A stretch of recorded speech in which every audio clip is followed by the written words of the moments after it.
I'm joined by Clare Barber MHK, responsibility for prisons, probation, that sort of thing. We were due also to have the Governor here, but unfortunately he's not well. But it's time now to do a debrief on, first of all, that programme, that ITV programme. Mm-hmm. And there's lots to ask you about. I mean, what did you know about the mechanics? Who approved it? All that sort of thing that Mr. Jason Morehouse has asked millions of questions about this. I mean, some of it's come out, some of it was about height, but that's part of that one. Over to you. What do you think? What happened? So I mean, we were obviously aware that there'd been an approach within the department. The minister took a decision, and ultimately it lay with the minister. But we were all in support of that, and we felt that actually we've got a really positive service to offer, and that's something that we should, rather than try and hide it away, we should show people what we're doing. And certainly I think that there's been some interesting parallels with some TV programmes that are on at the minute on the television. This old prison one that's showing how a different violent society. Yeah, and perhaps you could argue showing how things shouldn't be done. I think from my perspective that, and certainly this is my vision, having been in and seen the prison and seen what is being sought to achieve by the prison officers and the Governor, is if you've got a good product and you know why you're doing something a certain way, why wouldn't you tell people about that? Obviously there's a broader discussion around the editorial sort of final product that was produced, and we don't have a say in that, and I think that's right. There has to be an independence in terms of how things are presented, but equally I think that it would have been almost telling if you said no, you can't come in and see what's happening in the prison. So I think you're almost in a rock and a hard place. But from my perspective, what we're doing is proving itself through the reoffending statistics, and we have an incredibly strong rehabilitation team, and that's bolstered by the fact that our prison and probation service is together, whereas in the UK that's been divided off, and I don't think that has been a net benefit to society. We also have discretionary paroles. There's a whole number of things that the UK are now talking about, saying actually this seems to be working well, that I would say our prison service with probation sitting together actually is a positive picture of how we should be looking to rehabilitate offenders. And that's the message you hope to get across. Do you think that message came across? I think what's been interesting is when I watched the programme, I thought it seemed relatively positive. And so then obviously people who haven't had the inside knowledge, I think I'm coming at it probably from a different angle, having been involved with the prison service, seen that positive work. I think there's a huge number of things I would have loved there to have been more narrative about. And I think that's, again, at the discretion of the producers if they don't choose to show that.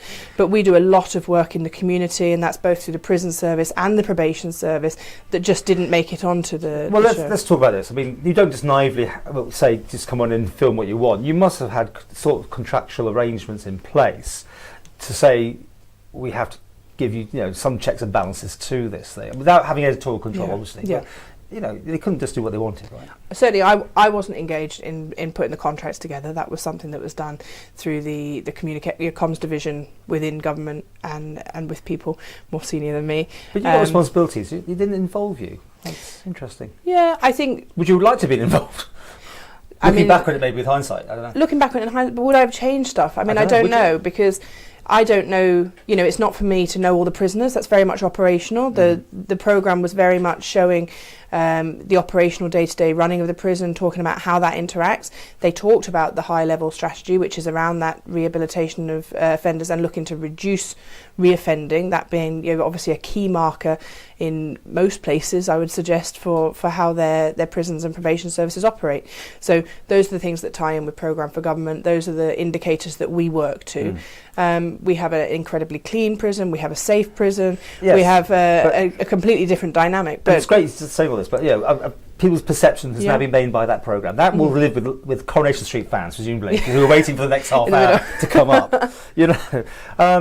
What benefits or what damage has it done, in your view, that programme? I think it's enabled discussion, and I think sometimes when you have something where people don't know about, having that discussion maybe is a positive, actually. And something I've come across is that people have very different views of how prison and probation service should operate. When they come because they're a victim of crime, they have one view, and when they come because their relative has become the other end of the spectrum and has now been arrested and is looking to go through the system, they are very keen on the reoffending rehabilitation. I think I think that's human nature. I think that we are very inclined to look at how it affects us directly at that time, and we can at different stages of our life be either on the side, if you want to call it that, of the victim or of the perpetrator of a crime. So if we're getting some discomfort from both sides, we're probably about where we need to be. I don't think that we're ever going to resolve the issue for some people who do think that we should just lock people up and throw the key away. I think that for me is absolutely not where we should be.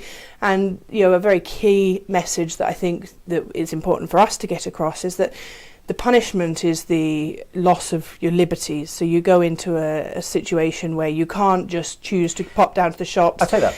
And don't get me wrong, but was it glamorising things slightly? Was some of the prisoners almost were made reality stars, for instance, and the prison officers, for instance? There was definitely a standout few there, wasn't there? I think that there was some people who attention's been more drawn to. I think that was obviously the nature of how it was edited. That was obviously the intention of what the programme had to achieve. That's what I need Bob here for, really, to say that.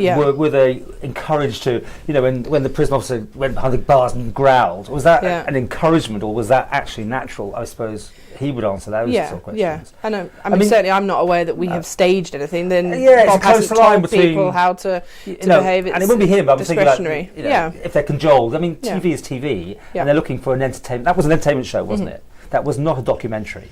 Yeah, I think there's certainly documentary facts in there, but I mean, it's been wrapped up into an entertainment parcel. Yeah. I mean, what did you think, seriously, when you first saw one? It was, you could say it looked very nice. Yeah. It looked pleasant on the eyes as a programme, but did it actually serve its purpose? So I watched it, and I'm probably watching it from a different point, having seen the workings of the prison. I mean, I would argue that there was probably always an argument they're not going to just film someone in the cell for the majority of the time, because there's only so much of sitting and watching someone in their cell that the public want to watch. So you have a certain message to deliver. But with the alternate prison model, as I said, you referred to earlier in other prisons, will there be season 2? Will you be inviting them back? Would you invite, if you had the choice, would you say, come on down again? I think if we had maybe more awareness of exactly what we were trying to get across, and maybe more production sort of steer early on. Not interference, more about a steer about the messages we're trying to deliver early on. I'm not suggesting we should be able to edit it. There's things that happened. I think that's how our prisons run. And I think we should be proud of it. Any of Jason Moorhouse's questions make sense to you, that you actually thought he was on the money, or were they just being slightly mischievous? I think that there were some valid points raised about victims, but I also think that it was able to bring the information out into the public that we in fact have done a huge amount of work in trying to contact victims, communicating with, and we've had feedback from other victims who've in fact said that they felt that the programme did highlight exactly what we're trying to achieve in terms of rehabilitation and reducing reoffending. So I suppose there's a different dynamic, different people read it in different ways.